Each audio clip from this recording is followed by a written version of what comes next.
Sir నమస్కారం. నమస్తే కృష్ణ గారు. బాగున్నారా? ఫైన్ అండి. మీకు ప్రయాణం ఎలా ఉంది అనుకోవచ్చు? చాలా బాగుంది జీవితంలో. ఎందుకంటే నేను అట్టడుగు నుంచి వచ్చినటువంటి వ్యక్తిని. మా కుటుంబం నేపథ్యం మిడిల్ క్లాస్. మీ కుటుంబం సర్వీస్లో ఉండింది కానీ రాజకీయ నేపథ్యం చెప్పుకోగలగ రాజకీయ నేపథ్యం అంటూ ఏం లేదు.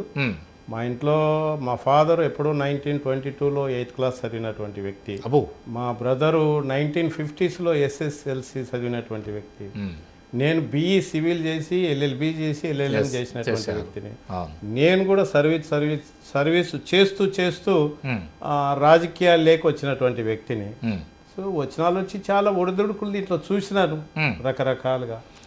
30 ఏళ్ళు ప్రత్యక్ష రాజకీయంలో ఉన్నా, 30 ఏళ్ళు పైన బట్టే. ఓకే. సో రకరకాల వ్యక్తులను చూసినా, రకరకాలుగా రాజకీయం చూసినాను.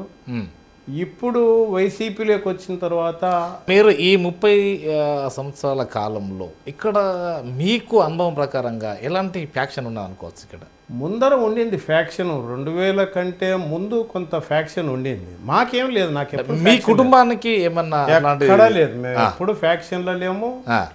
నేను I belongs to Boya community. Boya community అనేది ముందు నుంచి కూడా అంటే ఫ్యాక్షన్లో కూరుకుపోయినటువంటి కమ్యూనిటీ.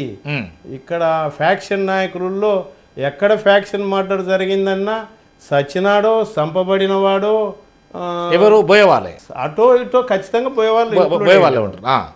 సో అటువంటి కమ్యూనిటీ నుంచి వచ్చిన వ్యక్తిని చదువుకున్నా, ఆ కమ్యూనిటీని చైతన్యపరచడం కొరకు చాలా తిరుగులన్నా, చాలా మీటింగులు పెట్టినా, చాలా చేసిన. మీ పాత్ర ఉంది రకరకాలుగా చాలా చేసిన. సో అంటే ఇప్పుడు ఆ పక్కైనా ఈ పక్కైనా కానీ ఫ్యాక్షన్లో అంటే నష్టపోయిన వారు ఎక్కువ పోయలే. అంటే గల కారణం ఏందని అని మీరు అంటే దీనికి రకరకాల కారణాలు. ఏంటంటే 50sలో ఇది షెడ్యూల్ ట్రైబ్లో ఉండింది. ఓకే. తర్వాత షెడ్యూల్ కాస్ట్లో కొన్ని రోజులు వెనకబడిన జాతుల కింద చేసినారు. తర్వాత 70sలో అన్నిటిని ఎత్తేసి బీసీలో పెట్టారు. సో వాల్మీకులకు ముఖ్యంగా ఏంటంటే కులవృత్తి లేదు, భూములు లేవు, చదువు తక్కువ, ఆదాయాలు లేవు. ప్రధాన సమస్య వారికి అవేర్నెస్ రాకపోవడానికి చదివే. దానివల్ల కొంత వ్యసనాలకు లోనయ్యి ఆ ఫ్యాక్షన్ నాయకుల దగ్గర వీళ్ళు పాలేరులుగా ఉండి వాళ్ళు ఏమి చెబితే అది చేయనీకి అలవాటు పడిపోయినటువంటి జీవితాల్లో మగ్గిపోయినటువంటి కులం సార్ ఇది. ఓకే. కానీ జనం మాత్రం ఎక్కువ ఉంటారు, రేషియో ప్రకారం అయితే ఎక్కువ ఉంటారు. మెజారిటీ పీపుల్ పొలిటికల్ గా డిసైడ్ చేసేటువంటి ఫ్యాక్టర్ ఉంది, డిసైడింగ్ ఫ్యాక్టర్ ఉంది. డిసైడ్ చేసేటువంటి ఏ పొలిటికల్ అయినా వాల్మీకులు ఎటువైపు ఉంటే అటువైపు ఎక్కుతారనేది అంత డిసైడ్ చేసేటువంటి మెజారిటీ ఉంది. సో అటువంటి దానిలో వచ్చి చాలా తిరుగులా రకరకాలుగా మీకు తెలుసు. 2000 నుంచి డైరెక్ట్ పాలిటిక్స్ లో అప్పుడే జడ్పీటీసీ గెలిచిన, జిల్లా పరిషత్ ఫ్లోర్ లీడర్ గా ఉన్నా, తర్వాత కాంగ్రెస్ లో రకరకాల పదవులు చేసిన. సో ఇంకా జిల్లా కాంగ్రెస్ పార్టీ ప్రెసిడెంట్ గా ఉన్నా. 2014లో నంద్యాల ఎంపీగా చేయమంటే నంద్యాల ఎంపీగా చేసిన, డిఫీట్ అయ్యారు. తర్వాత ఇంకా కాదు కాంగ్రెస్ పూర్తి ఇంకా చచ్చిపోయింది అన్నాకనే ముందు నుంచి కూడా నేను రాజశేఖర రెడ్డి గారి కుటుంబానికి అభిమాని. రాజశేఖర రెడ్డి సార్తో కలిసి చాలా ప్రయాణం చేసిన. సమైక్యాంధ్ర కొరకు కూడా పోరాటం చేసిన. ఒక జిల్లా ప్రెసిడెంట్ గా ఉండి 54 రోజులు రిలే నిరాహార దీక్ష చేసినటువంటి వ్యక్తి నేను. ఒక జిల్లా కాంగ్రెస్ ప్రెసిడెంట్ గా ఉండి కానీ సఫలీకృతం కాలేకపోయారు కదా మరి. కాలేదంటే దానికి హైకమాండ్ డెసిషన్, ఆ రోజు నుండి నాయకత్వము రకరకాలుగా ఎవరి స్వార్థ ప్రయోజనాలు వాళ్ళు చూసుకొని ఆ రోజున రాష్ట్రానికి కాదు మరి ముఖ్యంగా కర్నూలులో, నేను కర్నూలు నివాసిని అయి ఉండి కర్నూలుకి ఒకప్పుడు రాజధానిని కోల్పోయాము. అవును. మళ్ళీ ఇప్పుడు రాజధాని కావాలని తెలంగాణ రాకముందుకు మద్రాసు నుంచి విడిపోయిన తర్వాత రాజధాని ఉండేది. డేరాలు వేసుకొని కూడా పరిపాలించారు ఇక్కడ. అటువంటి రాజధానికి ఏం కావాలా అనేది సరైనటువంటి అడిగేటువంటి నాయకత్వ లోపం వల్లనే కర్నూలుకి నష్టం జరిగింది అన్నట్టుగా అనుకుంటున్నాను. నీళ్ళల్లో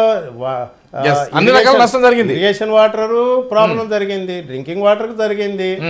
మాకు రావాల్సినటువంటి ఏవైతే కోల్పోయినామో వాటిని రప్పించటంలో ఆ రోజున ఉన్న నాయకత్వం పూర్తిగా విఫలమైంది. కానీ ఎక్కువ శాతము ఇక్కడ ఉన్నటువంటి ముఖ్యమంత్రులలో అంతా ఈ రాయలసీమ నుంచే ఉన్నారు కదా. అదే కదా సార్, ఒక రాజశేఖర రెడ్డి గారు వచ్చేంత వరకు కూడా ఏ నాయకుడు కూడా మనం చేసుకుంటే మనల్ని అంటారేమో అన్నట్టుగా నాయకత్వం ఇక్కడ, పదవులు ఇక్కడ, పనులు అక్కడ. ఏడ చేసారు పదవులు? తెలంగాణలో జరిగినాయి పనులు, అటు ఉత్తరాంధ్ర కోస్తాంధ్రలో జరిగాయి, రాయలసీమ అందరూ చెప్పడమేమో రాయలసీమ వెనకబడింది, రాయలసీమ వెనకబడింది చెప్పేవాళ్ళే. గురికైంది కాబట్టి ఆ స్థాయిలో ఉన్నారు. ఇక్కడ ఎవరు అభివృద్ధి అనేది మర్చిపోయినారు. ఓన్లీ ప్యాక్షన్ దానికి వాడుకున్నారు తప్ప అభివృద్ధిని విస్మరించినారు. ఓకే, ఇవాళ ఆ రోజున రాజశేఖర రెడ్డి గారు కొంత చేసినారు, మళ్ళీ వాళ్ళ జగన్మోహన్ రెడ్డి గారు చేస్తున్నారు తప్ప మిగతా నాయకులందరూ. చంద్రబాబు నాయుడు 14 సంవత్సరాల నుండి ఏం వెలగబెట్టాడు ఈ రోజు వరకు కూడా? మళ్ళీ అధికారం పోగానే రాయలసీమ వెనకబడిందని పాట పాడతాడు. ఉన్నప్పుడు చేసింది ఏం లేదు, ఇవాళ అధికారం పోగానే చేస్తలో చేయలేకుండా వెనకబడింది అంటాడు. అంటే ఇది కేవలం రాయలసీమ వెనకబాటుతనాన్ని వాడుకోవడానికే వాడుకున్నారు తప్ప వీళ్ళు ఓట్ బ్యాంక్ అనే చూసినారు తప్ప రాయలసీమ అభివృద్ధి పైన ఎవ్వరు దీని మీద దృష్టి పెట్టలేదు. ఇవాళ జగన్మోహన్ రెడ్డి గారు మాత్రమే చిత్తశుద్ధితో, నిజాయితీతో ఇవాళ కర్నూలు కూడా న్యాయ రాజధాని చేసి తీరాలనేటువంటి దృఢ సంకల్పంతో పనిచేస్తున్నటువంటి వ్యక్తి జగన్మోహన్ రెడ్డి గారు. ఇండిపెండెంట్ వచ్చింది 70 సంవత్సరాలు అయిపోయింది, 75 అవుతుంది, 75 క్రాస్ అయిపోతుంది. మొదటి తరం అందుకోవాల్సినటువంటి ఫలాలు ఇప్పటి వరకు కూడా ఈ తరం అంటే 3 తరాలు పోయినాయి, 3వ తరం కూడా అందుకోకపోవడం గల కారణం ఏందనుకోవచ్చు? పాలకులే. దానికి వేరే మన కారణం పాలకులు ఎవరు? ఆ రోజున ఉన్నటువంటి ఎవరైనా అయిండొచ్చు. అంతకుముందు 2004 రాజశేఖర రెడ్డి గారు వచ్చేంత వరకు ఏదన్నా చెప్పుకోగలిగితే రామారావు గారు 2 రూపాయల కిలో బియ్యం అని చెప్పుకోవటం తప్ప, ఇందిరాగాంధీ ఎప్పుడు దుకాణం మకాన్ రోటీ అని చెప్పినారు తప్ప మధ్యన ఏం జరిగిందండి? రామారావు గారు వచ్చి ఎంతసేపు చెప్పుకున్నారు 2 రూపాయల కిలో బియ్యం తప్ప. రాజశేఖర రెడ్డి గారు వచ్చిన తర్వాతనే రాజకీయంగా ఏ వర్గాన్ని కూడా రానివ్వకపోవడానికి గల కారణం అనుకోవచ్చు ఇక్కడ ఆ రోజున ఉన్నటువంటి రకరకాల ఈక్వేషన్స్. ఎందుకంటే ఇప్పుడు కూడా ఇప్పుడు అలా లేనే లేదు. ఇవాళ ఒక సామాజిక విప్లవం తీసుకొచ్చినటువంటి వ్యక్తి జగన్మోహన్ రెడ్డి గారు. మీరు ఎక్కడైనా తీసుకోండి, ఎప్పుడైనా మంత్రివర్గంలో ఇంతమంది ఎస్సీ, ఎస్టీ, బీసీ మైనార్టీలు ఉన్నారా? కాదు. ఇవాళ న్యాయం జరిగిందంటే కాదు, ఇవాళ న్యాయం జరిగిందంటే జగన్మోహన్ రెడ్డి. నిష్పత్తి ఎవరు ఉన్నారండి? అవును, బీసీ, ఎస్సీ, మైనార్టీ ఇదే జనాభా. అప్పుడు ఎందుకు చేయలేకపోయినారు? ఇవాళ జగన్మోహన్ రెడ్డి గారు మాత్రమే చేస్తున్నారు. అప్పుడు ఎందుకు? ఏ పార్టీ అయినా కానీ, ఏ నాయకుడు అయినా కానీ మిమ్మల్ని వాడుకుంటున్నారు. ఇప్పుడు కూడా వాడుతున్నారు. ఇప్పుడు వాడుకునే న్యాయం జరుగుతుంది ఏంటో నేను అట్లా చెప్పండి. ఇప్పుడు చెప్పండి. ఇప్పుడు వాడుకున్న ఇప్పుడు మొత్తం అప్పుడు వాడుకుంటారు, ఇప్పుడు వాడుకుంటారు. ఇప్పుడు వాడుకున్నారు, న్యాయం జరగల.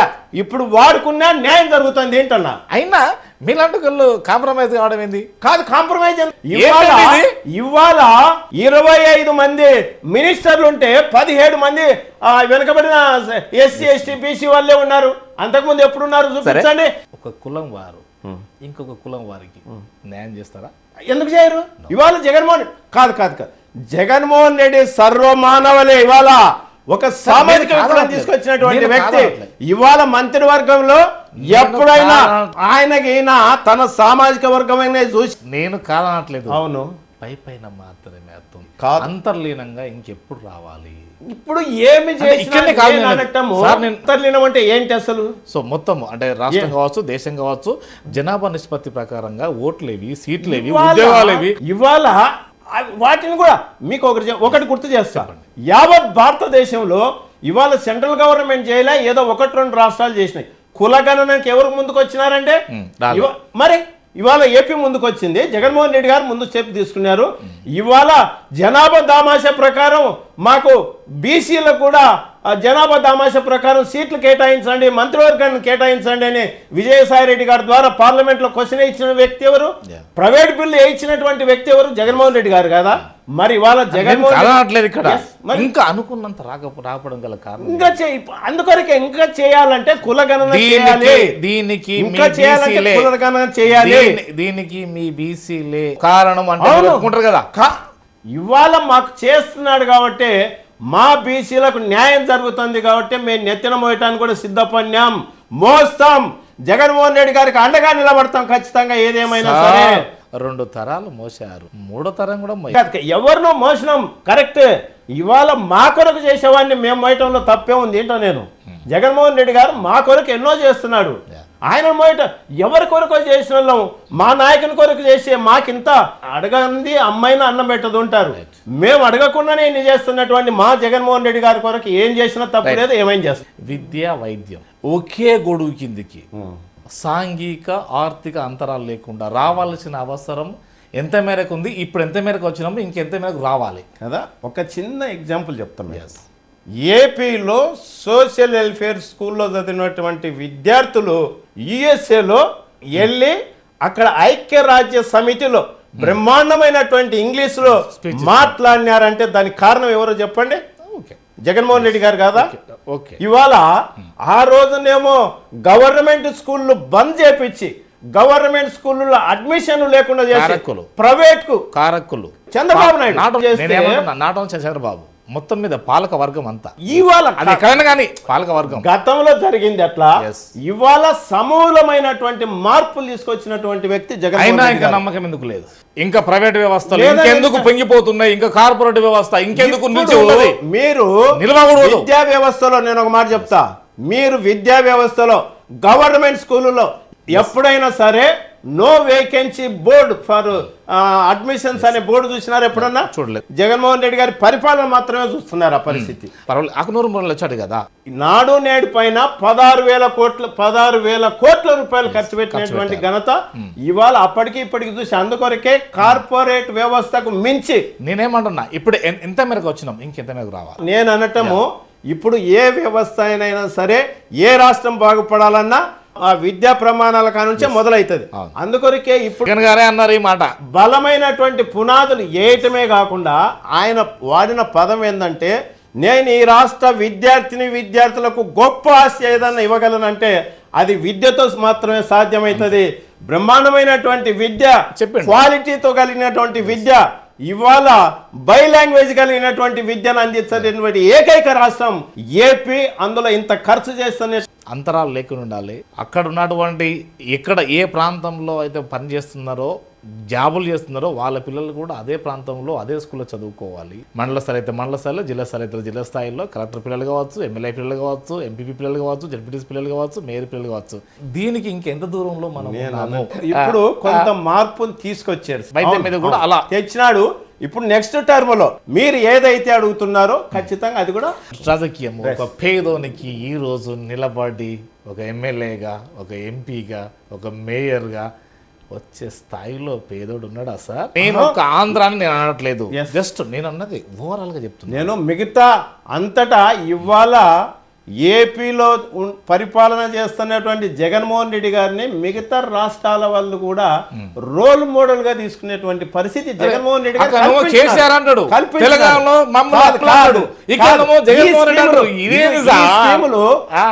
2,50,000 కోట్ల రూపాయలు 1 రూపాయి అవినీతి లేకుండా వేసినటువంటి ఘనత ఏ రాష్ట్రంలో ఉందేమో చూపించమనండి. ఇవాళ ఎక్కడన్నా ఉందేమో చూపించమనండి. ఇవాళ సచివాలయ వ్యవస్థ, వాలంటరీ వ్యవస్థ, నిన్న జరిగిన తెలంగాణలో రేవంత్ రెడ్డి గారు ముఖ్యమంత్రి ఉన్నటువంటి రేవంత్ రెడ్డి గారు వాలంటరీ వ్యవస్థ మేము కూడా తెస్తూ ఉంటాడు. మోడీ గారు దేశవ్యాప్తంగా ఇదే ప్రవేశపెడితే ఎట్లుంటది అన్నట్టుగాని మోడీ గారు ఆయనంతగా ఆయన బయటికి వ్యక్తపరిచినటువంటి ఖచ్చితంగా ఆడుదాం ఆంధ్ర అనేది. ఎందుకంటే రూరల్లో నైపుణ్యం కలిగేటువంటి క్రీడాకారులు ఉన్నారు, వాళ్ళకు అవకాశాలు రావట్లే. దీని ద్వారానన్నా వాళ్ళకు వాళ్ళ యొక్క నైపుణ్యాన్ని ప్రదర్శించి మనం డాష్ని కల్పిస్తున్నాం.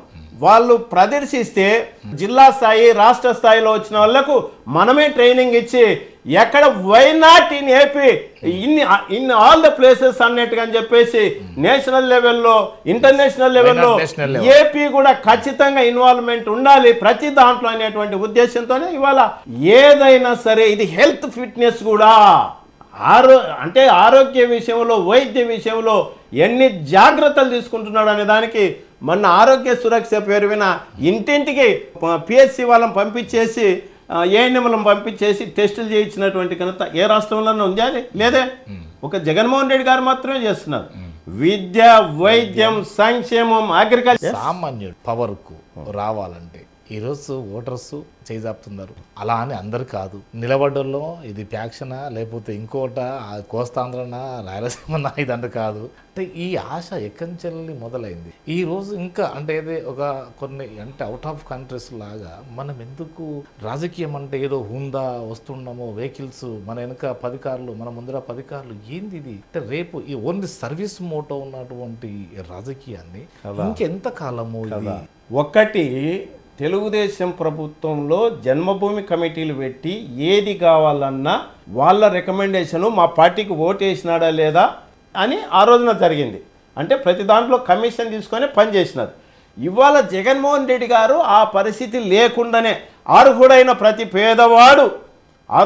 ప్రతి పేదవాడు వివక్షత చూపించకుండా, రాజకీయం లేకుండా, కులం లేకుండా, మతం లేకుండా వారికి సంక్షేమం అందజేయాలన్నట్టుగా చేస్తున్నాడు.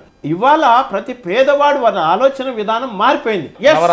అవును, ఎలక్షన్లలో ఇచ్చే 500 1000 కాదు, ఇవాళ ప్రతి పేదవాడు కూడా ఆర్థిక సమానత్వం రావాలన్నట్టుగా జగన్మోహన్ రెడ్డి గారి పరిపాలన ఉంది. మనం ఆయనకు అండగా నిలబడాలనేటువంటిది 80% తనకుండవచ్చు.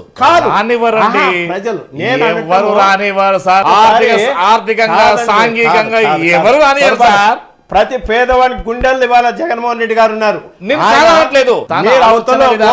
కావచ్చు కానీ ఉన్నటువంటి లోకల్ వాళ్ళు కావచ్చు, మీ పక్కన ఉన్న వాళ్ళు కావచ్చు, ఎవరైనా కానీ ఆర్థిక సాంఘిక సమానత్వం రానివ్వట్లేదు సార్. మరి ఇంకెవరు? ఇప్పుడు జగన్మోహన్ రెడ్డి గారి వల్ల సాధ్యమైంది, ఖచ్చితంగా వస్తుంది. నేను చెప్తున్నా, ఇప్పుడు సామాన్యుడు ఒక ఎమ్మెల్యేగా రాగలడా? ఖచ్చితంగా సాధ్యమే. నందిగాం సురేష్ ఎవరు సార్? మా దాంట్లో రామయ్య ఎవరు సార్? హఫీజ్ ఖాన్ ఎవరు సార్? వీళ్ళందరూ సామాన్యుడు కాదా? వీళ్ళందరూ గుమ్మనూరు జయరాముడు సామాన్యుడు కాదా? సంజీవ్ కుమార్ ఏడున్నాడు, బుట్టారేణుక ఏడుండింది, వీళ్ళందరూ కళ్ళెదురు కనపడుతున్నారు కదా. మరి వీళ్ళందరూ రాలేదా? వైసీపీ వచ్చినా కదా వీళ్ళందరూ వచ్చినది, అంతకుముందు లేరే. జగన్మోహన్ రెడ్డి ఎందుకు ఎలక్షన్ అంటేనే డబ్బుతో కూడుకున్నది. ఈ డబ్బు రహితమైనటువంటి వాతావరణానికి ఇంకెంత దూరంలో మనము అంటే పోతామా పోలేమా? ఇప్పటికే మార్పు తెచ్చినాడు ఆ విషయంలో జగన్మోహన్ రెడ్డి గారు. ఇప్పటికే మనం ఓటరుకు డబ్బులు ఇవ్వాల్సిన అవసరం లేదు అనేటువంటిది సమూలమైనటువంటి మార్పులు చేశాడు. ఇప్పటికే ఇంకెప్పుడో చేయక్కర్లేదు. నేను తెలిసి మీకు చెప్తున్నాను కదా, ఓటర్కి అవతల ఎంత సాంఘికంగా ఆర్థికంగా సమానత్వము ఎప్పుడు వస్తుంది? వచ్చింది. మీరు రావట్లేదని మీరు అనుకుంటున్నారు. ఇవాళ జగన్మోహన్ రెడ్డి గారి పుణ్యమాన్ని వచ్చింది, చేస్తున్నాడు. అందుకొరకే అంటున్నాం 5 సంవత్సరాల పీరియడ్ సరిపోదు, ఇంకొక 5 సంవత్సరాల పీరియడ్ దీన్ని కంటిన్యూ చేస్తే ఈ స్కీములన్నీ కంటిన్యూ అవుతాయి, ఆర్థిక సమానత వస్తుంది, సామాజికంగా ప్రతి కులం వాడు గర్వపడే విధంగా. 17 దఫాలుగా యూనియన్ గవర్నమెంట్ పరిపాలించింది, 15 దఫాలుగా స్టేట్ గవర్నమెంట్ పరిపాలించినాయి. అన్ని వచ్చినటువంటి ఏ ప్రభుత్వం అయినా కానీ మాది పేదల ప్రభుత్వం అన్నారు. కానీ ఎందుకు ఆ పేదోడు కాడనే ఉన్నాడు సార్? మాటలతో కాలం వెళ్ళబుచ్చినారు తప్ప ఇవాళ చేతులతో చూపిస్తున్నటువంటి ఏకైక వ్యక్తి జగన్మోహన్ రెడ్డి గారు అనేది. యాజ్ ఎ మేయర్గా ఏమేమి సాధించారు అంటే మీరు రాకముందుకు ఎలా ఉండే, మీరు వచ్చిన తర్వాత ఎలా ఉండే, మీకంటూ ఒక మేనిఫెస్టో ఏమైనా పెట్టుకున్నారా? ఏమి సాధించుకుందాం అనుకో అంటే నేను ఎలక్షన్స్ అప్పుడే చెప్పినాను, రామయ్యకు ముందు రామయ్య తర్వాత కర్నూలు ఏంటి అనేది. సో దాని ప్రకారంగానే వచ్చిన వెంటనే ముందు క్లీన్ సిటీ కావాలని చెప్పేసి క్లీన్ సిటీ 70,000 మొక్కలు నాటించిన, 200 పైన పై చిలుకునేటువంటి డస్ట్బిన్లన్నీ రిమూవ్ చేపించిన, చెత్త ఎక్కడ బయట వేయకూడదని చేపించిన. ఇవాళ ఇంటింటికి వెళ్ళి చెత్త సేకరణ ఈ తర్వాత రాష్ట్ర వ్యాప్తంగా దేశవ్యాప్తంగా చేసినారు, అది వేరే సంగతి. అంతకుముందు ఎలక్షన్ నడపడానికి కూడా భయపడిపోయినటువంటి కర్నూలు కదా సార్ ఇది. దాన్ని ఇవాళ బ్రహ్మాండంగా 500 కోట్ల పైతో డెవలప్మెంట్ చేసి చూపిస్తున్నాం. మీరు ఎక్కడన్నా ఏ పార్కులు ఎక్కడ వెళ్ళండి, ఇవాళ ఏ సెంటర్ అన్నా చూసుకోండి, డ్రింకింగ్ వాటర్ విషయంలో వర్క్స్ నడుస్తున్నాయి, పార్క్స్ అన్ని బ్రహ్మాండంగా డెవలప్ అవుతున్నాయి, డ్రైనేజ్ వ్యవస్థ. అంతకుముందు ఎక్స్టెన్షన్ ఏరియాలంతా రోడ్లు లేక డ్రైనేజ్ లేక ఇప్పుడు కూడా పూర్తిగా చేసినాను నేను చెప్పట్లే. మ్యాక్సిమం ఎంతవరకు చేయాలో అంతవరకు చేయగలుగుతారు. ఎందుకు సొంత పార్టీ వాళ్ళే మీ మీద వ్యతిరేకత వస్తుంది? ఇప్పుడు ఏంటంటే కొంత వాళ్ళ స్వప్రయోజనాలు ఉంటాయి సార్.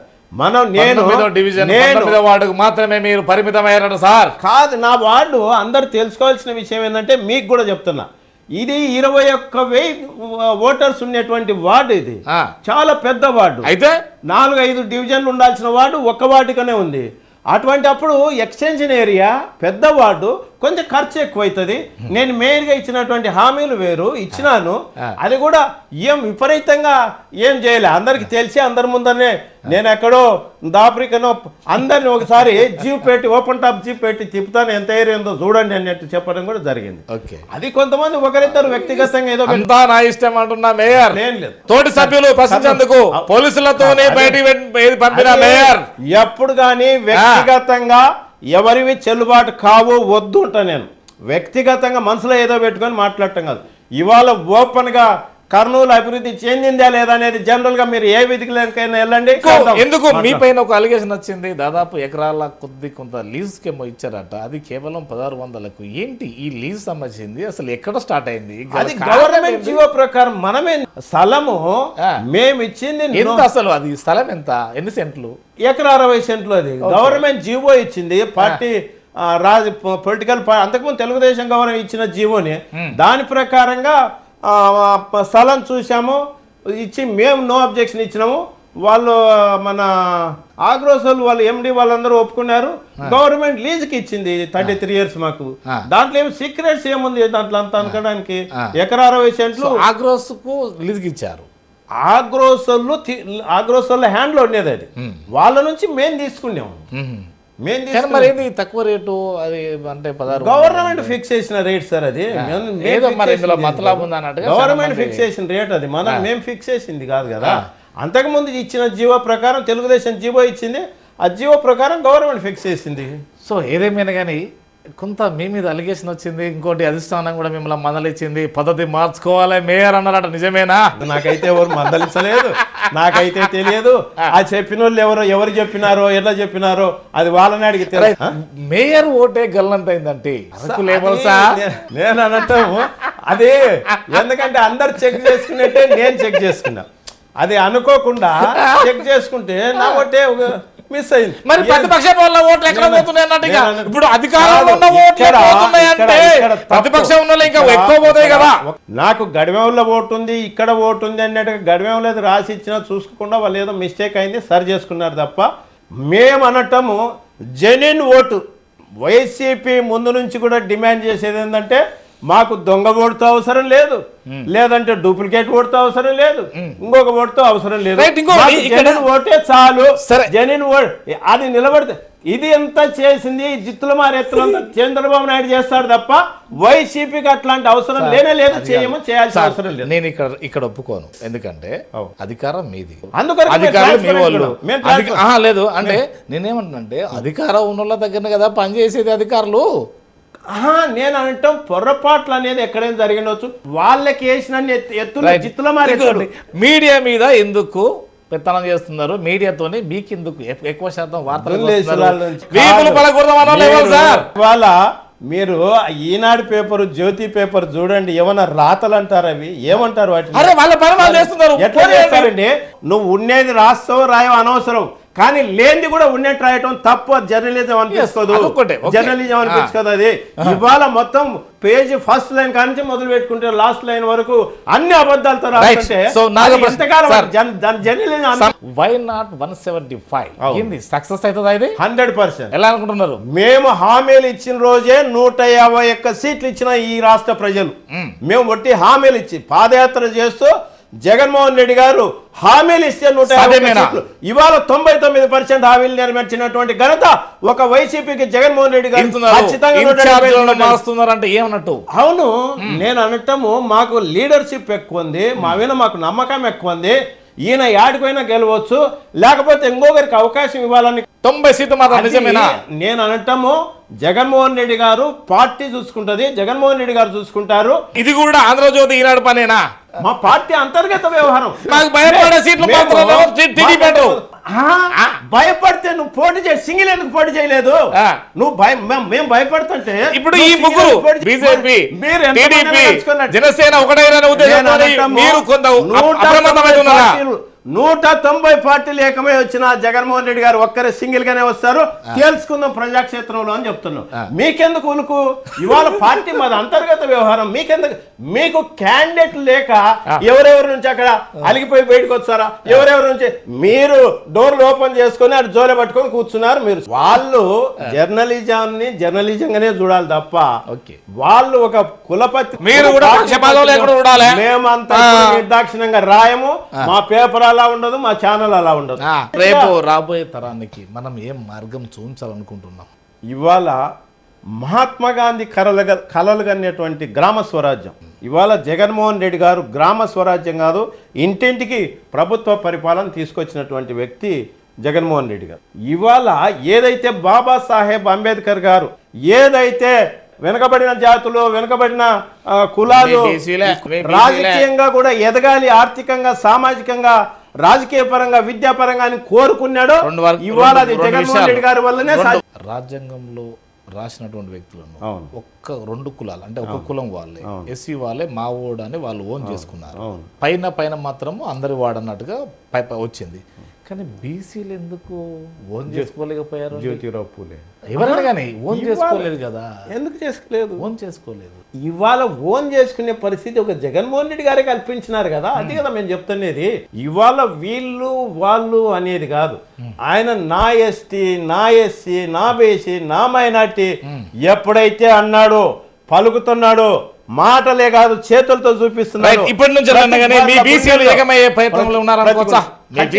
ఖచ్చితంగా ఇవాళ అందరు కూడా వైసీపీ జెండా పట్టుకుంటున్నారు. జై జగన్మోహన్ రెడ్డి మాత్రమే. సో అందులో ఏకలవ్యలో సో అంటే గురి చూసే వాళ్ళే అనుకోవచ్చు అన్న. అట్లాంటిది బాని అట్లాంటిది ఏమన్నా రేపటి నుంచి రాబోతుందా? అందులో మీ పాత్ర ఉండబోతుందా? ఇప్పుడు ప్రత్యేకంగా ఉండాల్సిన అవసరం లేదు. నిత్యం అదే పనులు ఉన్నాం, ఆ పని చేస్తున్నాం. ఖచ్చితంగా నేనేమంటున్నా, జగన్మోహన్ రెడ్డి గారికి సెకండ్ సీట్ కాదు, ఫస్ట్ సీట్ కావాలి. అది ఇప్పటికే మంత్రులుగా చేసినాడు కదా, ఫస్ట్ సీటే కదా. డిప్యూటీ సీఎంలను చేసినాడు, మంత్రులను చేసినాడు. రేపు రాబో కాలంలో ఒక 2-3 దఫాల తర్వాత అన్న అట్లీస్ట్ ఒక 30 అంటే ఏది 2030, 32, 35 వరకు అన్న కానీ సో మీరేమన్నా అందుకోబోతారా అనుకోవచ్చా? నాకు అంత మీరు మీన్స్ మీ వర్గం అంటుండే ఖచ్చితంగా నేను అనటము. జగన్మోహన్ రెడ్డి గారు మేము ఊహించిన దానికంటే మిన్నగా చేస్తున్నారు ఆయన. ఎందుకంటే బీసీలు, ఎస్సీలు ముఖ్యమంత్రులుగా ఉన్న ప్లేసులలో కూడా ఆ మాత్రం న్యాయం జరగట్లేదు. ఖచ్చితంగా వైసీపీని ఆదరించండి. ఇంతకంటే మంచి ముఖ్యమంత్రి రాబోడు. ఎందుకంటే ఎవర్ బిఫోర్ నెవర్ ఆఫ్టర్ అన్నట్టుగా చెప్పేసి ఇది జగన్మోహన్ రెడ్డి గారే. ఇప్పుడు కాదు ఎప్పుడు అందరికీ న్యాయం జరగాలంటే ఒక జగన్మోహన్ రెడ్డి గారి వల్లే సాధ్యం. ఖచ్చితంగా ఆయనను 30 సంవత్సరాలు ముఖ్యమంత్రిగా ఈ రాష్ట్ర ప్రజలు ఆదరిస్తారని నమ్మకం మాకుంది. రాజకీయంగా బివై రామయ్య నెక్స్ట్ ఎలా ఉండబోతుంది? ఏమి ఇచ్చినా నేను మా ముఖ్యమంత్రి గారికి, మా అధ్యక్షునికి ఒకటే చెప్తా, మీరు నన్ను రామయ్య ఎక్కడ అవసరమని ఈ పనికి ఈ సెట్ అవుతాడంటే ఆ పనికి వాడకండి, ఎక్కడ అవసరమైతే అక్కడ వాడకండి. ఫ్లెక్సిబుల్ నా విషయంలో. ఆయన ఆజ్ఞనే మాకు శిరోధార్యం తప్ప వేరే ఏం లేదు. వేరే ఎక్కడ ఏం ఎక్స్పెక్టేషన్. ఇంకా మీ ముందున్న ఈ మేయర్ ఇంకా ఏం చేయాలనుకుంటున్నారు? ఇంకేమన్నా మీకు ప్రణాళిక ఉందా? ఇప్పుడు ఇక్కడ కూడా మామూలుగా 2 days వన్స్ డ్రింకింగ్ వాటర్ అంటున్నారు. దాన్ని ఎవ్రీడే అందజేయాలి. మౌలిక సదుపాయం ఎస్, దాంట్లో ఎవ్రీడే అందజేయాలనేది ఒక నా ముందరున్నటువంటిది ఒకటి ప్రధానమైన సవాల్. దానికి ప్లానింగ్ నడుస్తుంది, ఖచ్చితంగా చేస్తాం. దీంట్లో ఇప్పటికే స్వచ్ఛ సర్వేక్షణలో 197 ర్యాంకులు ఉన్న దాన్ని 55కి తెచ్చాము. ఏపీలో 2nd ప్లేస్లో ఉంది. దాన్ని ఫస్ట్ ప్లేస్లో నిలపడమే నా ముందరున్నటువంటి ధ్యేయం. ఖచ్చితంగా దాంతో పాటు మౌలిక సదుపాయాలు ఖచ్చితంగా ప్రజలకు అందవలసిన సంక్షేమ. ఇది ఒక మంచి సిటీ. అవును, ఇప్పటి వరకు కూడా ఎందుకు ఒక నిర్మాణాత్మకమైన నిర్మాణాన్ని చేయలేకపోతున్నారు? అసలు మీకు ఒక క్యాపిటల్ సిటీ లేనటువంటి ఆంధ్ర అనే ముద్ర ఎందుకు పడుతుంది? ఇప్పటి నుంచి ఆయన ఏమైనా అడుగులేస్తారా? అది ఇప్పుడు గతంలో ఒకసారి, ఎందుకంటే కర్నూలు నుంచి మెడ్రాస్ నుంచి కర్నూలుకి వచ్చాం, కర్నూలు నుంచి హైదరాబాద్ పోయినాం, హైదరాబాద్ నుంచి ఇవాళ వచ్చి పడితే కూడా దిక్కులేని. సెంట్రలైజ్ చేస్తే దాన్ని అంతా అక్కడే మళ్ళీ డెవలప్ అయితే మిగతా ఏరియా అంతా వెనకబడిపోతుంది అనేటువంటి ఉద్దేశంతో సో దాన్ని డివైడ్ చేయాలి డెవలప్మెంట్ అనేటువంటి 3 రాజధానులు. అక్కడ విశాఖపట్నం, అమరావతి ఇటు కర్నూలు అన్ని ప్రాంతాలు డెవలప్ చెందుతాయనే ఉద్దేశంతోనే ఎంతో దూరదృష్టితో గత అనుభవాలను దృష్టిలో పెట్టుకొని ఎంతో దూరదృష్టితో జగన్మోహన్ రెడ్డి గారి నిర్ణయం తీసుకున్నాడు. రేపటి భవిష్యత్తు ఎలా ఉండబోతుంది అనుకోవచ్చు. ఖచ్చితంగా మొత్తం వైసీపీదే. మీరే చూశారు కదండి బివై రామయ్య గారు మాటలలో మాక్సిమం మీకైతే సమాచారం అందించాలని ఆ ఉద్దేశంతో అందించగలిగామని మాత్రం భావిస్తున్నాము. సో కామెంట్ రూపంలో మీరు కూడా తెలియవచ్చు. చూద్దాం. సేమ్ టైం మేము కూడా ఒక ప్రస్తావన తీసుకొస్తున్నాం.